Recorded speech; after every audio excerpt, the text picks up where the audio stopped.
MTV news Kannada ವಾಹಿನಿಗೆ ಸ್ವಾಗತ. ಹುಚ್ಚೇಶ್ವರ ಮಹಾಸ್ವಾಮಿಗಳು ಪವಾಡ ಪುರುಷರು. ಅವರ ಲಿಂಗೈಕ್ಯರಾದ ಬಳಿ ನಂದೀಶ್ವರಿಗೆ ಪಟ್ಟಾಭಿಷೇಕ ಮಾಡಿದ್ರು.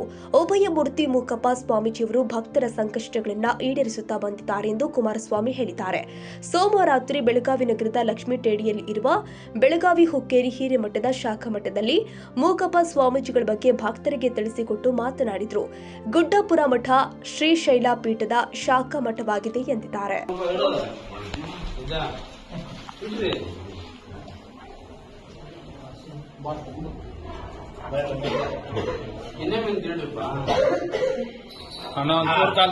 ಕೈ ತೆಗಿರೋ